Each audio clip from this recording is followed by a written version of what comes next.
కూటమి ప్రభుత్వం ఇచ్చిన హామీలను అమలు చేయకుండా ప్రజలను మభ్యపెట్టేందుకు ప్రయత్నాలు చేస్తోందని మండిపడ్డారు వైఎస్ఆర్ కాంగ్రెస్ పార్టీ కర్నూలు జిల్లా అధ్యక్షుడు ఎస్వి మోహన్ రెడ్డి.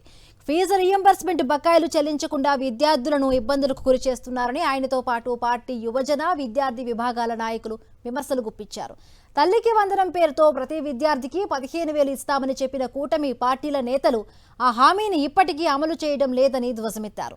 మెగా డిఎస్సీని హామీని కూడా ఇప్పటికీ అమలు చేయకుండా నిరుద్యోగులను మభ్యపెట్టేందుకు ప్రయత్నిస్తున్నారని దుయ్యబట్టారు. వైఎస్ఆర్సీపీ ఆధ్వర్యంలో ఈ నెల 12న తలపెట్టిన యువపోరు పోస్టర్స్ ను వారు ఆవిష్కరించారు. మరింత సమాచారాన్ని కర్నూలు నుండి మా ప్రతినిధి లోకేష్ అందిస్తారు. బకాయిలు చెల్లించకపోగా యువతకు నిరుద్యోగ భృతి చెల్లిస్తామని హామీ ఇచ్చి మాట తప్పడంపై వైఎస్ఆర్సీపీ నేతలంతా సీరియస్ అవుతున్న పరిస్థితి. ఇందుకు నిరసిస్తూ 12వ తారీఖున యువత పోరుకు సిద్ధమైన పరిస్థితి. 12వ తారీఖున కర్నూలు జిల్లా ఈ యొక్క ముఖ్య కేంద్రాల్లో కలెక్టరేట్ వద్ద ఈ యొక్క యువత పోరు అనేది కొనసాగుతుంది. ఈ నేపథ్యంలో ఈ యొక్క అంశంపై మాట్లాడేందుకు మనతో పాటు జిల్లా నాయకులు ఉన్నారు. వారితో మాట్లాడదాం. చెప్పండి, ఏ విధంగా ఉండబోతుంది ఈ యొక్క యువత పోరు ద్వారా మీరు ఏం చెప్పదలుచుకున్నారు? ఈరోజు ఏదైతే చంద్రబాబు నాయుడు గారు కూటమి ప్రభుత్వం యువతను విద్యార్థులను అందరినీ మోసం చేస్తూ వచ్చింది. ఏదైతే ఫీజు రియంబర్స్మెంటు కేవలం 800 కోట్లు ఇచ్చి ఇంకా 3,200 కోట్లు బకాయిలు పెట్టడం జరిగింది. అంతేకాకుండా ఈరోజు ఏదైతే నిరుద్యోగులకు ఇస్తామన్నటువంటి 3,000 రూపాయలు ఇవ్వలేదు. విద్యా దీవెన కింద ఇంతకుముందు 18,000 కోట్లు ఇస్తే విద్యా దీవెన గురించి మాట్లాడడం లేదు. Byju's content తీసేసినారు.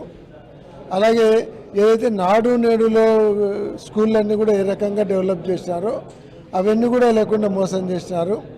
CBS syllabus doubt ఉంది. మొదటి నుంచి ఇంగ్లీష్ మీడియాన్ని వ్యతిరేకిస్తూ ఉన్నారు.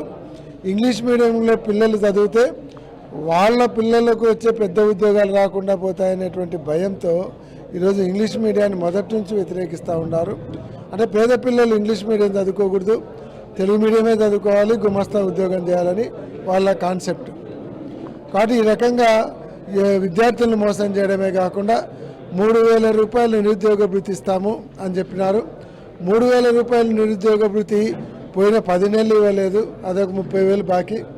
ఈ సంవత్సరం కూడా బడ్జెట్లో పెట్టలేదు. అదొక 36,000. టోటల్ 66,000 రూపాయలు వీళ్ళు నిరుద్యోగులకు బాకీ ఉన్నారు. 20 లక్షల ఉద్యోగాలు కల్పిస్తారని చెప్పి ఈ రోజుకు ఒక ఉద్యోగం కల్పించలేదు. ఏదైతే జీవనోపాధి ఉన్నటువంటి వాలంటీర్లను 2,60,000 మంది నిరుద్యోగులను చేసి రోడ్డు మీద పడేసినారు. కాబట్టి ఇట్లా అన్ని యువతను, విద్యార్థులను, నిరుద్యోగులను, ఉద్యోగులను అందరినీ మోసం చేయడం జరుగుతుంది. కాబట్టి ఈ వర్గాల అందరి తరపున రేపు 12వ తేదీన పోరాటం చేయబోతున్నాం. నేను యువతకు, విద్యార్థులకు, విద్యార్థుల తల్లిదండ్రులకు నేను మనవి చేస్తున్నాం.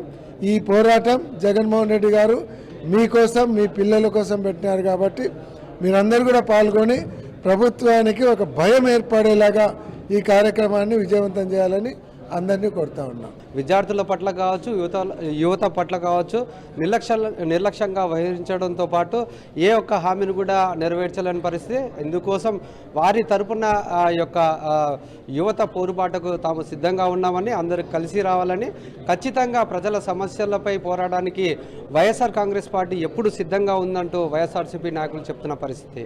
కెమెరామెన్ శేఖర్తో లోకేష్, సాక్షి టీవీ, కర్నూలు.